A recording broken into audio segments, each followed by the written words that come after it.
Hello, welcome to another great Light of the Southwest with a live studio audience right here in GLC. How you doing, folks? All right. Folks, you know what? We're always doing something new. You're always seeing history made because God is always fresh and new every morning. But here on the flagship show right here in GLC Studios, Light of the Southwest, someone you've seen before. She's a longtime favorite. You know, as she says and many others say about her, you know, from the bomb shelter to the boardroom to starting the largest grassroots organization in America, Act for America, to being knighted and being on the president's circle, it's none other than my dear friend and yours too, Brigitte Gabriel. How you doing, Brigitte? Hey, so happy to be with you. All right, happy to be with you. Good. Yeah, Welcome you feeling back. that? I love it. I love this. Well, you know, Brigitte, it's the first time in a while there's been a live audience right here in GLC Studios, and we love that. And any of you who've ever seen Brigitte in person, you've seen how incredible she is with crowds. At the last Western Conservative Summit she brought she brought the house down, standing ovations. Of all the speakers, Brigitte, I didn't see everyone do that for everybody, but they did that for you. It's because they love you, they know you, they admire your courage. But behind the scenes, she's just as friendly and sweet and real as the Brigitte Gabriel that we all know and love. But tonight, Thank you. We're not just going to hear the political. I mean, everyone knows what you've done, the amazing things you've done with Act for America and speaking up for America, risking your life for America. I had the honor of being your national correspondent at one time. That was an adventure That's too. How we started. I know. Oh my gosh. I know. Can you believe that? That was what, 2010? I know. It was a minute ago, wasn't it? That's how far we go back. Okay. I know. But that was a minute ago. Yeah. We're sticking to the minute, okay? Yeah, I know. We have not aged one day. Oh, you haven't? That's wonderful. Well, you know, we've been shooting in the studio today at GLC Studios, and I have to say, Brigitte, you know, the passion that you're known for, the courage that you're known for, the fearlessness spirit that you have. Anyone I talk to, no matter if it's West Texas, Spencer, or anywhere else, Sean, you know, or Corey, anywhere I talk, they say the same thing. I love her. I love her. I love her fearlessness. I love who she is. But you know what, folks?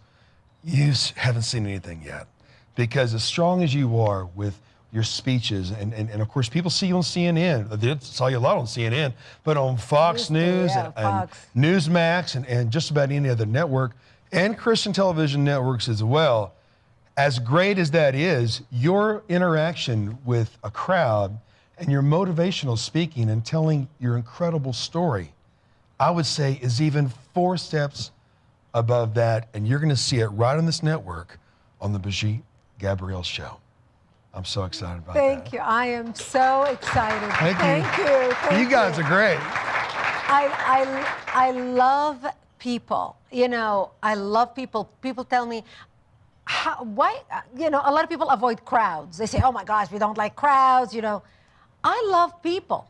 You see, because of my years in the bomb shelter, where I was in isolation, and when you have that isolation during your formative years, you know, I was in the bomb shelter from the age of 10 till the age of 17, robbed of my youth.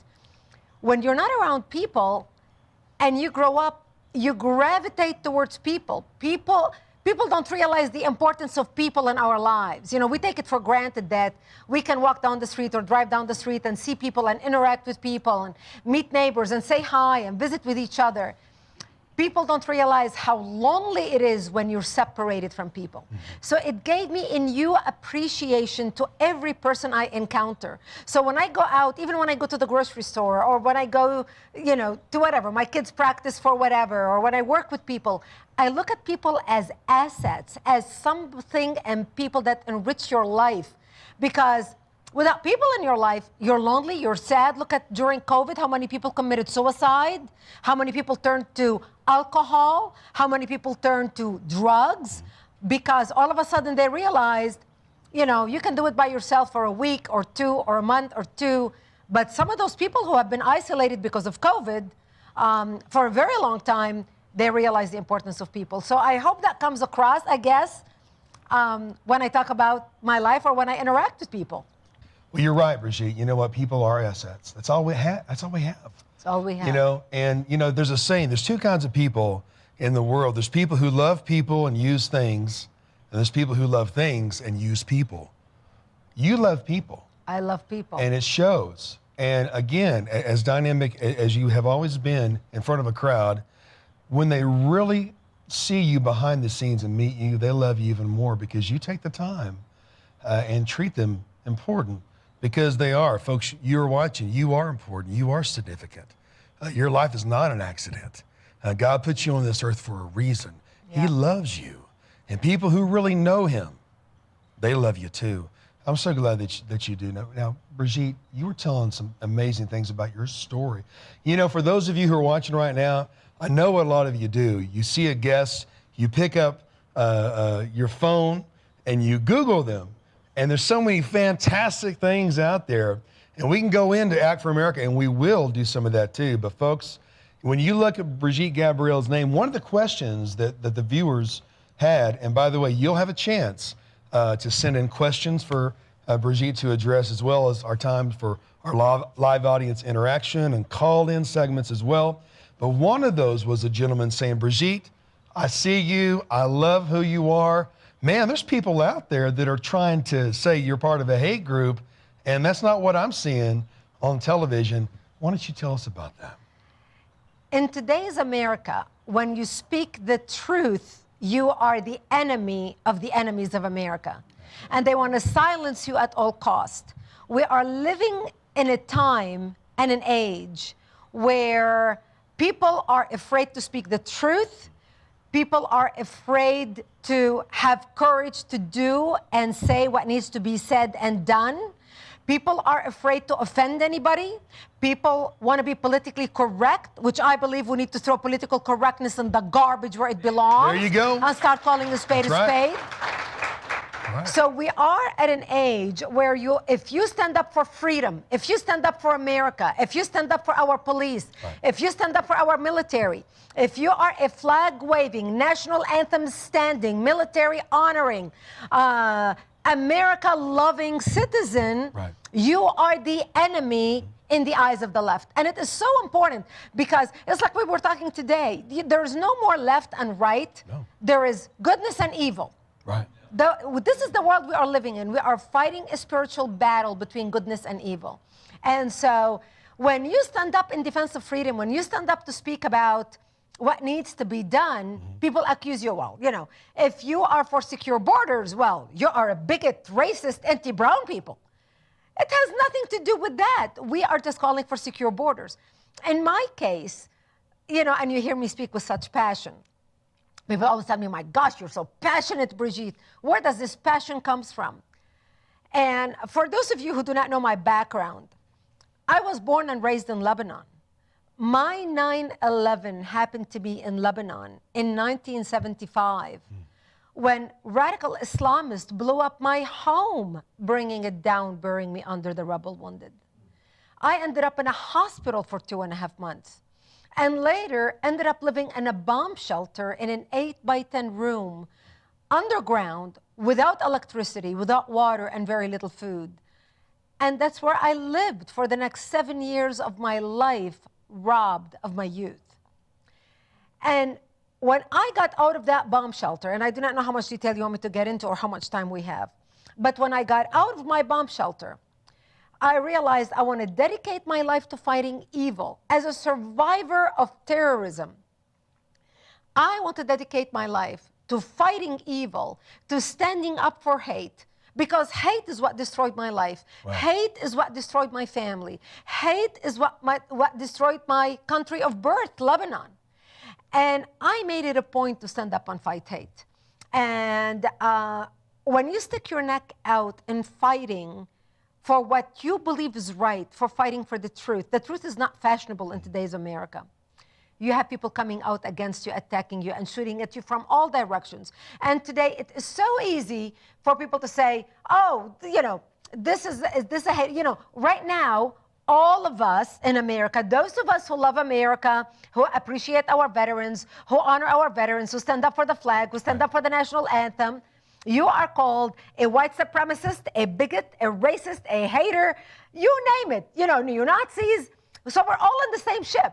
I mean, can you believe they even accuse me of being a white supremacist? Oh, yeah. How do you like that white supremacist tan? Or that white supremacist big lips?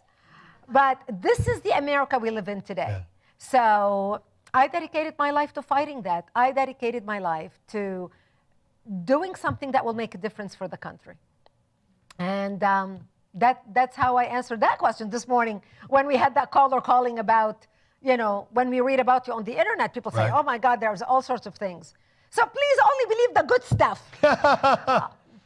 Well, Brigitte, and you answered that question beautifully, but you know, it goes even deeper.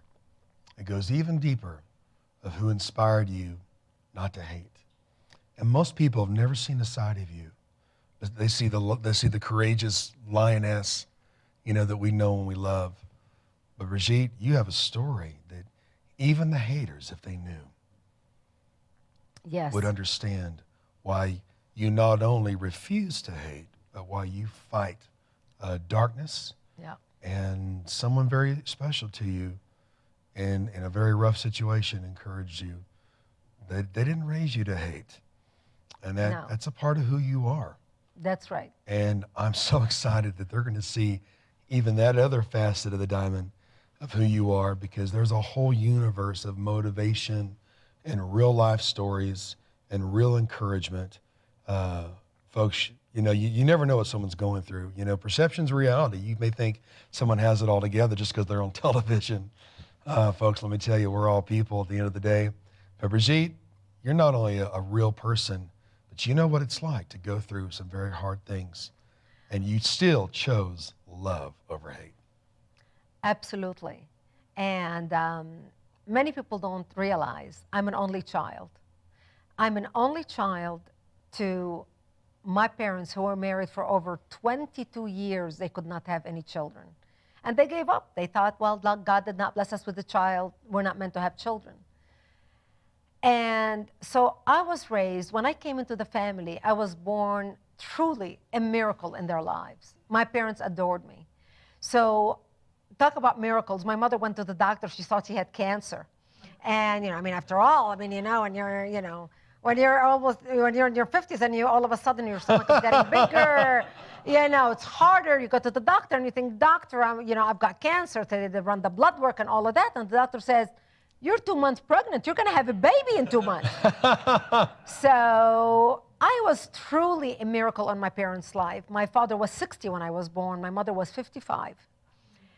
And so I lived as the center of attention in my parents' life. I was the apple of their eyes, and I knew it. My parents would always, when they would say the prayers every night, when they would tuck me in bed, they would say, we love you higher than the skies, deeper than the oceans, and bigger than the whole wide world. And that was after we said the prayer every night. That's what they would tell me. And then my mommy and my daddy would kiss me and put me to bed. So I knew what love is. I was loved. I had no shadow of a doubt that I was adored, not just loved. Right. And this is the home that I grew up in. I adore my parents. My parents meant very much to me. I obeyed my parents. I was raised in a very old-fashioned way. My parents didn't need to beat me to instill my love and respect for them. They because of their love and adoration of me, I adored my parents. My parents both died when I was 22 years old. I became an orphan at the age of 22, and I had no one in the world.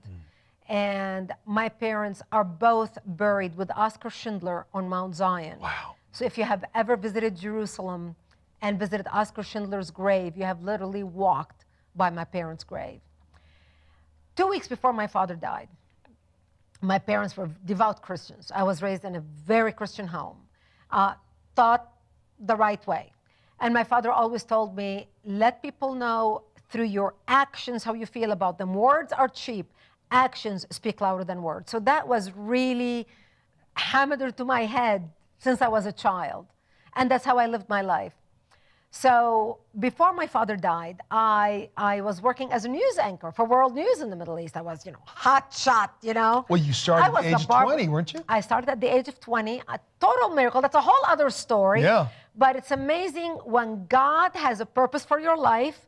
God's going to open doors for you. God's going to make things happen for you. We have no idea what God has plans for us. And when we look at things as as horrific as challenges. I mean, I remember my years in the bomb shelter. I would say, God, why are you picking on us? Why don't you go pick and kill the murderers and the people that really hate people and kill people and rape people and molest people? And I couldn't understand why God made us go through what we went through. But we survived. I ended up becoming a news anchor for World News in the Middle East.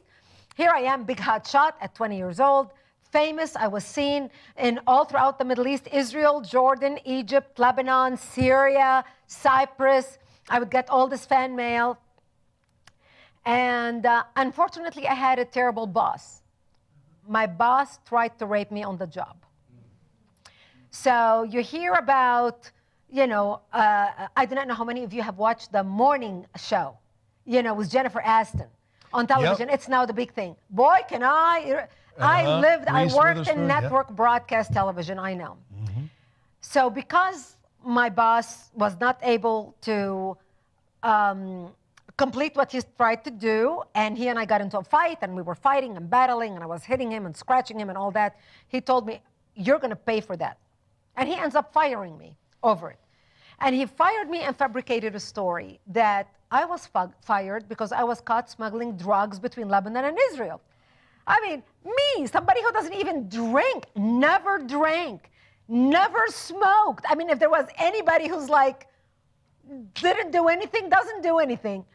But he wanted to destroy me. He had such hatred against me. I mean, obviously somebody who would attempt something like that. Right. He wanted to destroy me publicly. And literally affected our family. My mother had just died. My father, I'm taking care of him. I remember my father got very ill, and he had a terrible urinary tract infection. And I remember going to the hospital, trying to get a doctor to come see my father. And the doctor promised me he will come see my dad. And he said, I'll be there tomorrow. And I said, please, because I have to go to Israel. We were moving houses in Israel. I needed to be in Israel. And he said, I'll come tomorrow. And I went to Israel. I had a live-in, somebody in the house, a housekeeper to take care of my dad. I come back from Israel 5 days later. I walk into the house. My father is laying in bed, totally, extremely sick. The infection had gotten so much worse. And I remember taking care of my daddy, putting a diaper on my dad, and the skin on his private part has fallen off. It was that bad. And I was horrified. I ran up to the hospital. I tried to get a doctor. I said, I told you, you were supposed to go down 5 days ago. And he didn't. Anyway, because of that, I ended up moving my father to Israel because my boss who fired me ended up destroying my life in my hometown. Small town, people believe gossip. I ended up moving my father to Israel and putting him at the Notre Dame in Israel. And 2 weeks before he died, I was sitting on his lap. He was in a wheelchair. I adored my father. And I was crying, saying, I cannot believe they did this to us. I cannot believe they destroyed our life like this. I hate them. I hate them all. And my father stopped me right there, and he touched me. He took my face, turned my face to his face, and he wiped my tears. And he said to me, I didn't raise you to hate anybody. I raised you to love. You are raised as a Christian. Jesus would not hate anybody, and look what he went through. He said, I don't want to hear those words come out of your mouth. He said, I want you to promise me that you will not hate anybody and you will not speak of hating anybody. And he made me promise him that. And he knew he was dying, and I knew that he was dying. My father died 2 weeks later. And because of my promise to my father, and it's not easy to fulfill that promise. It's easier said than done, especially when you're young in your 20s. Hormones are raging. You're so passionate about everything. You get angry about everything. But because of my father's request of me, and because how much I honored my father and my mother, it was my way of honoring him and his legacy, and my mom as well, by not hating anybody. I actually pray for my enemies. I pray for those who trespass against me. I pray for those who hurt me, whether they betray me or whether they stab me in the back or whether they lie to me or whether, whatever. We're all in life. We all have people that betray us, stab us in the back. Your husband has an affair on you. Your sister betrays you. Your whatever it is, your business partner steals from you.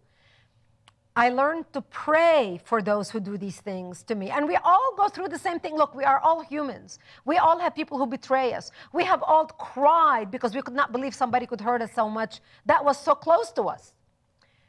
And every night before I go to bed, my husband and I hold hands.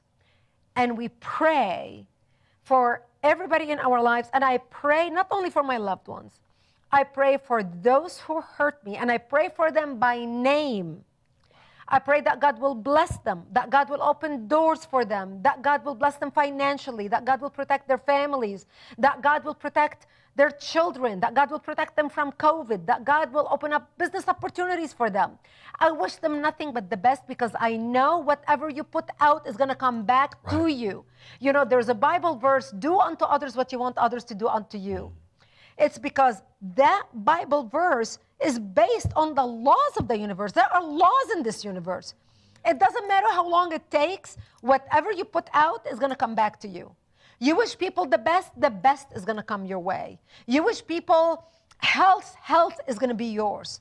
And whatever you put out comes back to you. And that's why I don't hate. So whenever, you know, I hear people, you know, it's amazing today on the internet, if we learn anything, don't believe anything you hear on the internet. When you read about celebrities or when you read about movie stars and when you read about all the stories about this, that, and the other, don't believe anything because you do not know who that person is. You just know who's writing lies about them. So I know this was a long answer.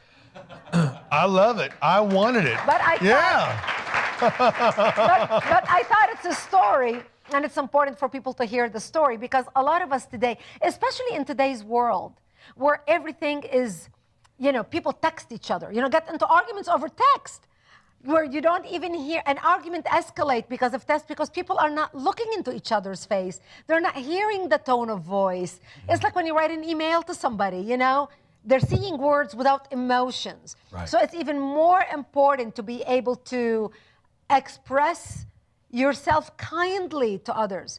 And this is part of the reason why I wanted to launch my television show. Is because I wanted people to understand the other side of me and the way I think and what helped me get through life and become the person that I am today.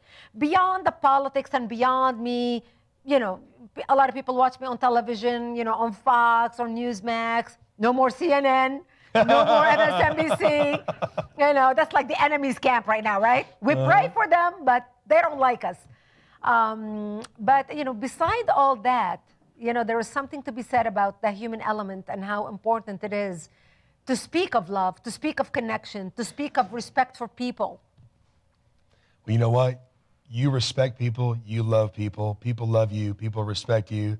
And folks, if you knew that story before, how much more would you love her and be behind Brigitte? Because I've always seen you do this. I've always seen you doing this, the Brigitte Gabriel Show. Folks, you're in for an incredible treat. Talk about motivation. Oh, man. I was laughing with Greg, and your husband is an awesome guy. Tall, blonde-headed, Nordic, good-looking dude from New Jersey.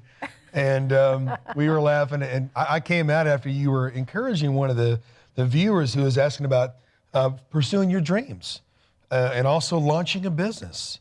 And that's quite a little story, too. And I love the fact that you're seeing a part of Brigitte Gabriel that you've never got to see before, but you're going to see a whole lot more with the Brigitte Gabriel Show. But, yeah.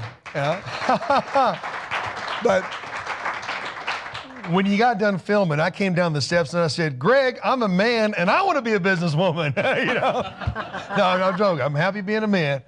But, you know, folks, I tell you, you're in for a treat. And, you know, when we see things that are quality, you know, Mario Murillo inspired me when I was 16 years old. He said, do music and media that is so irresistible that even the world has to have it.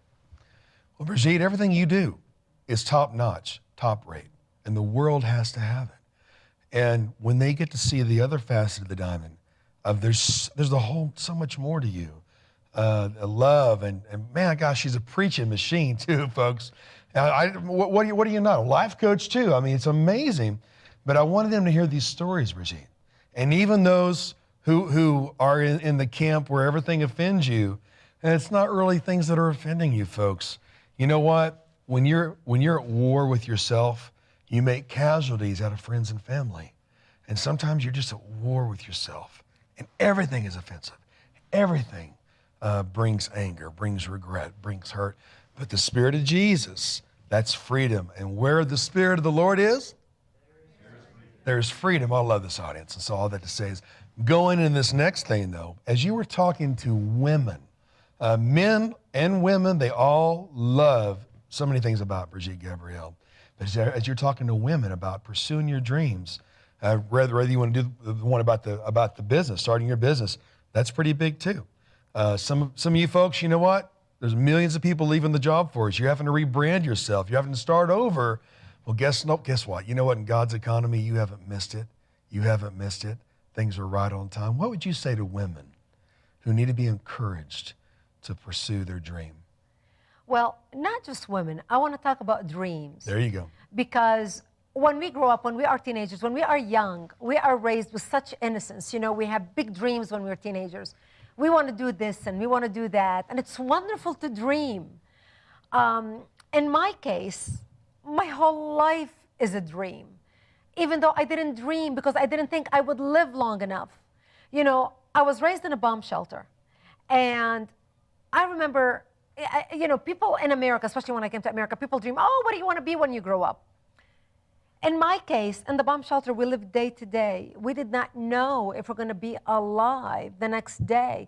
I mean, we had just to get a drink of water. You know, I lived without water, without electricity, without food, very little food. We used to crawl out under the bombs and dig out dandelions to eat. That was the only salads we had to have. To get some water, we would crawl under snipers' bullets to a nearby spring to get some water. And every time we left to get a drink of water, you know, this drink that people take for granted, taking a sip of water. Thank you, God. I had to crawl under snipers' bullets in a ditch, saying my last goodbyes to my parents just to get a drink of water. And this was my existence. I didn't dream when I was a teenager. I remember even when we had to study, to school, you know, if we had exams or whatever, I would wait until the last day before the exam, because what if I died before the exam? Why should I waste my time studying? This was the attitude, because we thought we were going to die. And I shared the story with you today when we were in the bomb shelter. After living in the bomb shelter for 3 years, we thought the world forgot about us. We knew the world forgot about us. And one of our militia friends stopped by and he said, I just want you to know, if I don't see you tomorrow, I wish you a merciful death. And he left because we knew our town was going to be attacked that night and we didn't know we're going to last. And I remember at the age of 13 putting on my Easter dress, my Sunday best, because I wanted to look pretty when I am dead, knowing that when they come to slaughter me, there would be no one to bury me. And I remember sobbing, begging my mother, I don't want to die. I'm only 13 years old. Please, I don't want to die. Do something. And there was nothing my mother could say to me. And I remember sitting in the corner of our bomb shelter, and my father started reading from Psalms. I shall walk into the valley of death and hear no evil, for thou art with me. Thank God we survived that night. My parents said to me, look, we'll create a big distraction when they come to slaughter us, and you just run towards Israel and don't look back. They said, we lived a long life, you're a young child, just run towards Israel and don't look back. Thank God I did not have to make that decision that night, because that's the night when Israel came into Lebanon and removed the Islamists from around our town, and we stayed alive. And I'm sharing that story because I grew up as a teenager without dreams, because I didn't know if I'm going to live to see 20. Every year, I never thought I'd live to see 25. I never thought to dream anything. But when you are in the deepest of the depths of what you perceive is your hell, and you think, how can it get any worse from now? God has dreams for you. God has bigger dreams for you beyond anything you can imagine. In my bomb shelter, I had an American flag that somebody had given to me in Israel when I was in Israel. And I tied it under my pillow because I wanted to make sure that one day I can come to America. That was the dream. I wanted to come to America. And I ended up making it to America. I ended up becoming a news anchor for World News in the Middle East, and that's how I met my American husband, and that's how I ended up coming to the United States. And when I came to America, the big dream was, oh my gosh, I'm gonna get to live in America. And after living in America, I never in my wildest dreams, after I was a mother with 2 young children, never in my wildest dreams, I thought I'm gonna own a TV production company. I'm gonna have clients like Oprah and Dr. Phil and Inside Edition and ABC, NBC, CBS, and all these shows. And after that, I never thought that after 9/11, I would be called to start Act for America, my organization, which is now 1.7 million members nationwide. Wow. That's awesome. Thank you.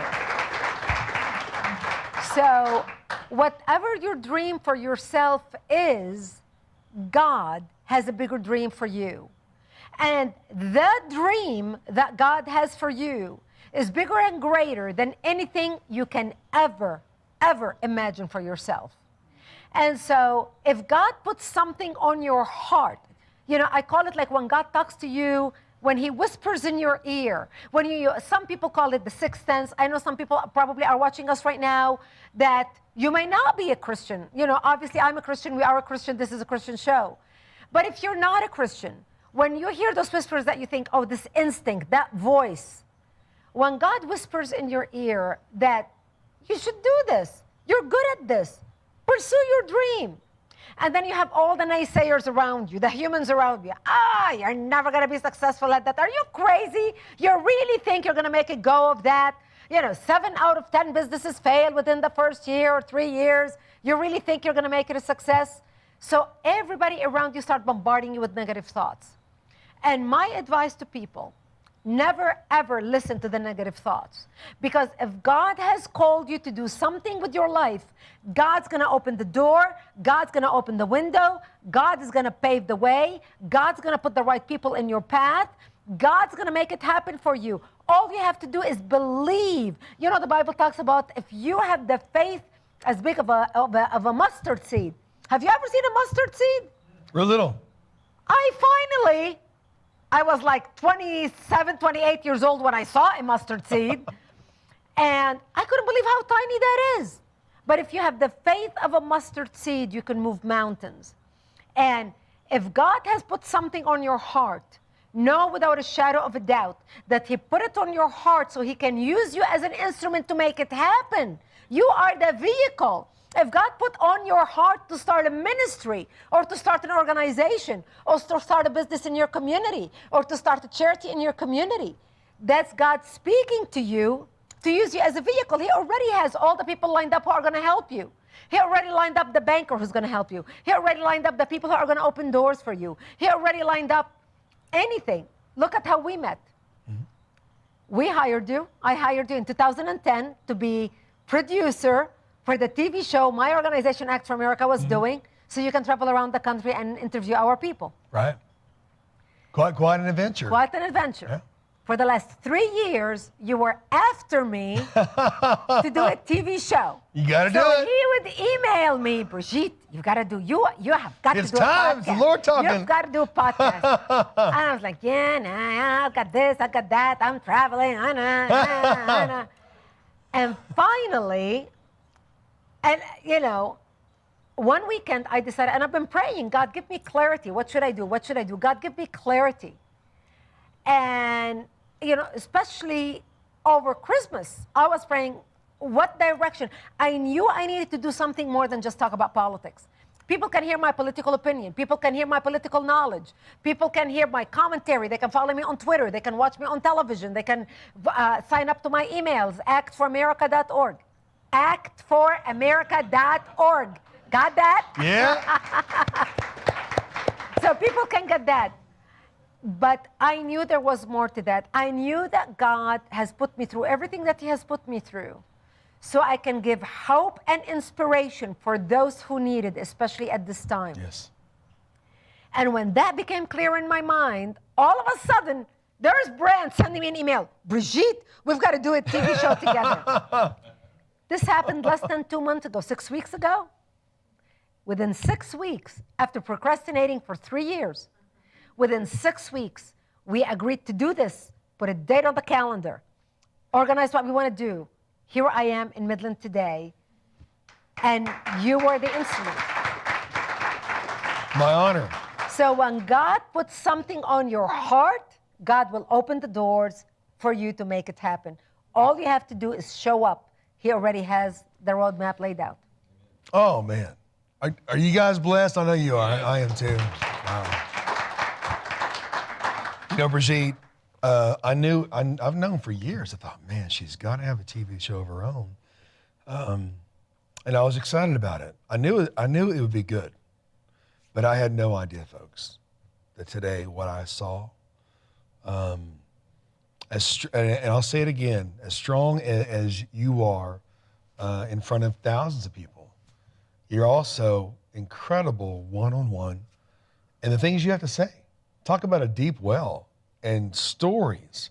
You know, folks, there's a scripture that said they overcame by the blood of the Lamb and the word of their testimony, your story. You all have a story.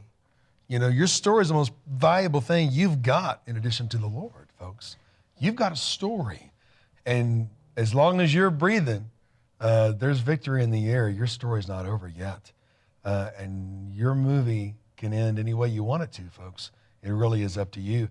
But Brigitte, if you could overcome all that you have overcome and speak before leaders and kings, literally, even being knighted, you know, I mean, and I know you don't like. Can you believe that? Oh, we're going to talk about that next.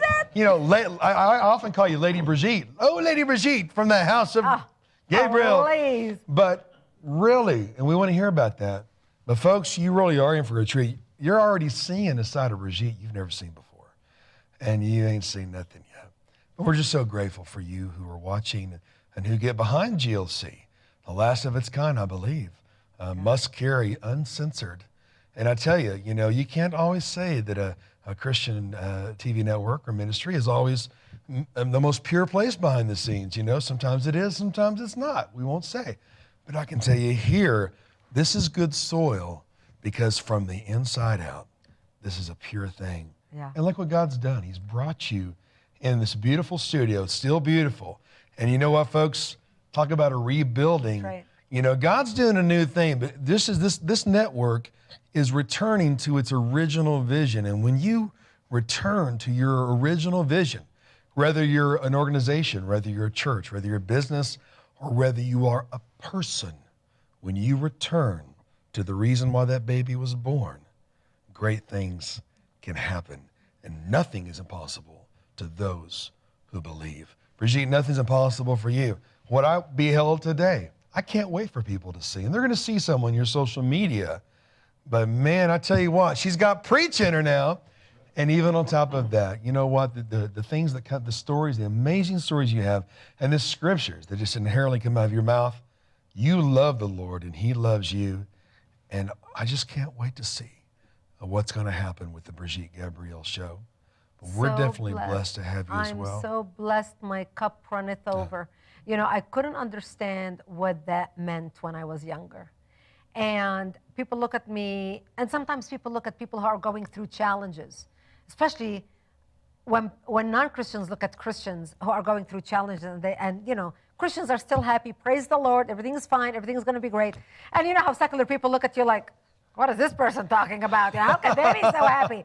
Their life is going down, you know, the tube, you know. But God doesn't give you more than you can handle. Never. God uses His people as instruments of change, and sometimes He needs to refine us. You know, like a diamond. A diamond is a rock. You can stumble over it. It's not shining, sparkling under the lights like when you see it in the store. Right. In order for a diamond to become what it is, it has to go through such a terrible process in order for it to shine. And every single one of us, especially as Christians, to whom much is given, much is required. And we go through trials and tribulations and we wonder, why are we going through them? But every challenge you have gone through is there so God can build you up, so He can make you stronger, so He can teach you a lesson. God sends angels in our life. I teach my children, God sends, people come into our life, they are angels. They come into our life for a reason, for a season, and some stay for a lifetime. They're passing through to teach us a lesson. How many times, you see people come into your life and you do not know why they came? I mean, look at our relationship. We connected in 2010, and because of you, I ended up speaking at the Western Conservative Summit. Because of you, I'm sitting in Midland today doing a TV show. Wow. Because of you, I got connected with Kathy, who's connected me with other people now. Kathy Rhodes. And you see the cycle of goodness, how everything, you never know how God connects people together. And again, like I said, God's dream for us is bigger than anything. And this is why I encourage, especially Christians who are watching right now, anybody who's watching right now, whatever you are going through, whatever you're going through right now, God is using to refine you, to take you to the next level so you can serve. Nowadays,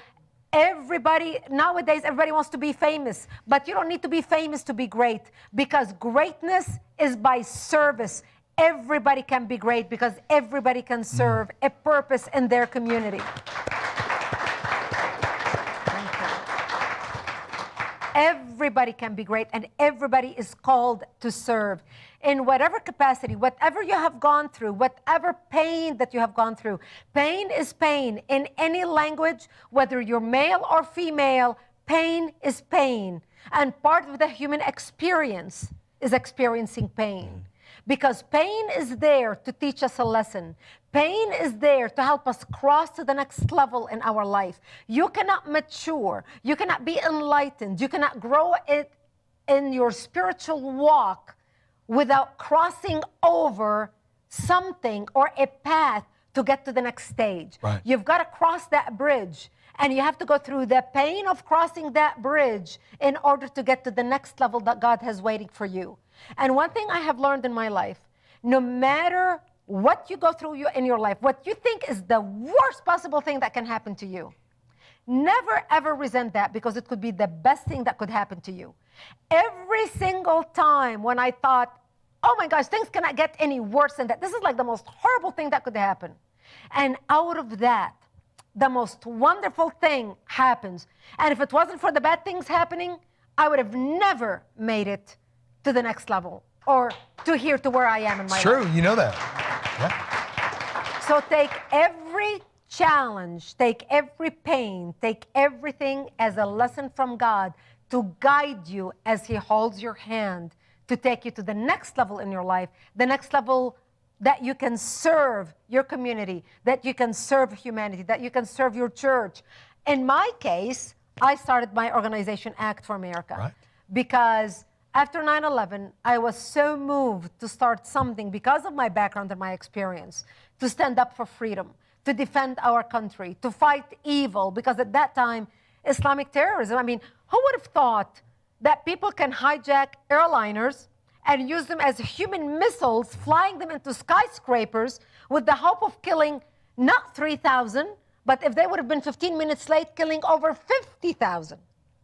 In my case, God put in my heart to start Act for America. And I'm proud to tell you that because I answered the call, even though I had my doubts, and I'm thinking, what do I know about nonprofits? I mean, I'm not an activist. I do not know anything about nonprofits. But God had already everything planned. All I was the vehicle for God to make that thing happen. And He put me through everything I went through in life in order to start this organization. And today, Act for America has 1.7 million members. Amazing. We have helped pass 123 bills on the federal level and the state level to protect the country. Did you know that? And as I am speaking to you right now, Act for America, my organization, is working on 63 bills across the country on election integrity and stopping critical race theory. 63 bills nationwide right now in every state.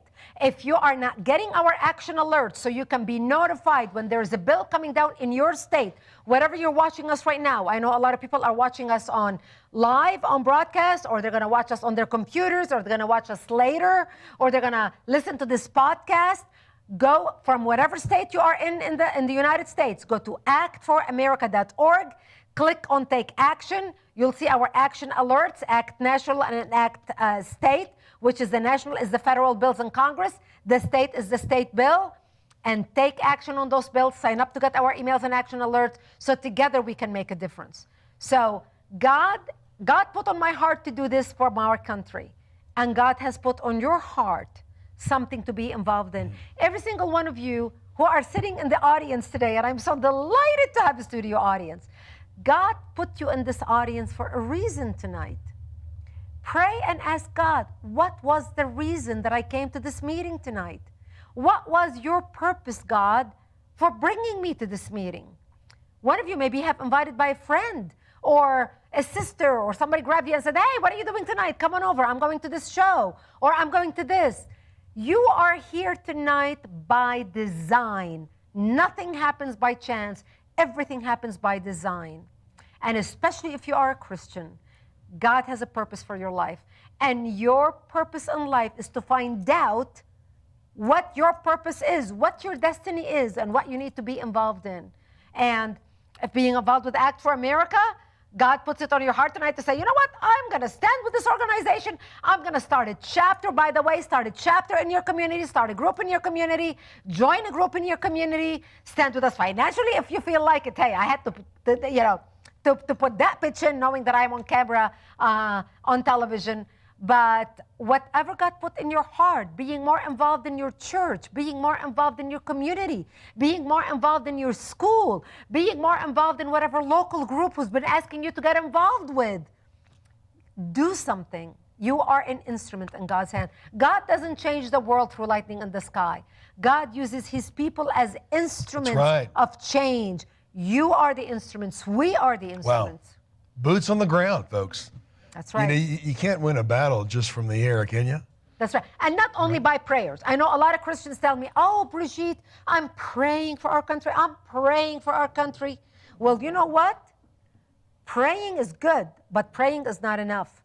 I named my organization Act for America. Right. Not think about America, not wish for America, not pray for America, not hope for America, but what? Act. Act for America. Because prayer without work is not enough, is dead. Act for America. We need to hope, wish, pray, and whatever for our country, but we need to act for our country as well. All right. Come on now. That's right. You know, I'm thinking about now how many churches are watching. Man, I wonder if she could be our pastor. I cannot be a pastor, and I do not want to be a pastor. You know what I want to be? I want to be God's vehicle to spread hope and inspiration to millions of Christians across this country who feel depressed, who feel overwhelmed, who feel, now that I know what's happening in the country, I do not know what to do.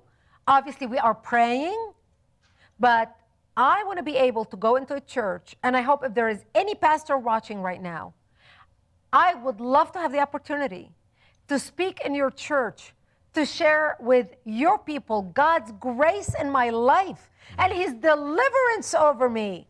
The dream that God has for me. I was raised in a small little town on the border with Israel called Marjayoun in Lebanon, what President Trump describes in colorful language as the, Hall of the world. You know, this is where I come from. And look what God has been able to do in my life. I want to give Christians hope, inspiration, motivation, empowerment to understand their value in God's hand. Their value, they are chosen. Every single one is chosen to make a difference, is chosen to love, is chosen to shine brightly in the community, not hide our light that God put upon us in a corner praying with our Bible. God didn't intend for us to wake up in the morning and hide our light in a corner reading our Bible. That's wonderful. But the way you shine your light is by going out into your community, by loving your community, by working in your community, by showing your love for your country, and thank you. And for standing boldly on the truth and not shying away and not apologizing and not backbending and not compromising your Judeo-Christian values because you are embarrassed of what your neighbors are going to think of you. Amen. Amen. Amen?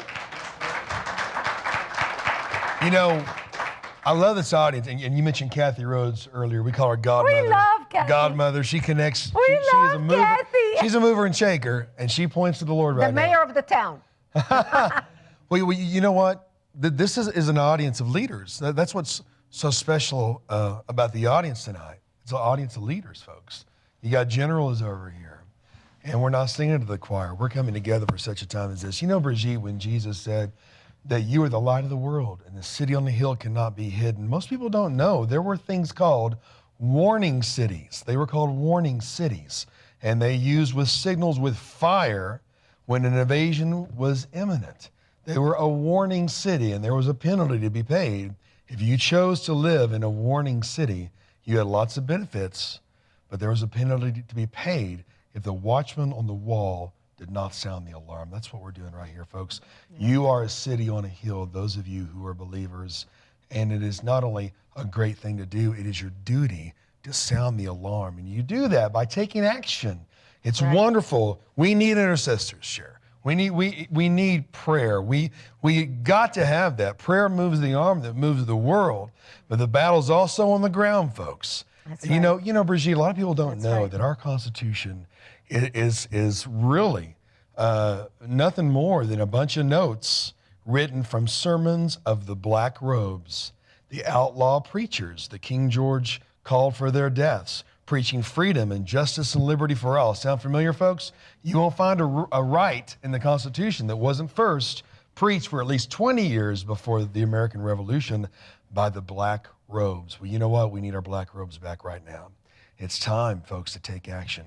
Act for America is very pragmatic. That's a step. Get involved. And as you like to say, you can take action from your pajamas too in Act for America. And before I get to that, a lot of Christians say to me, "Oh, Brigitte, I'm praying for our country."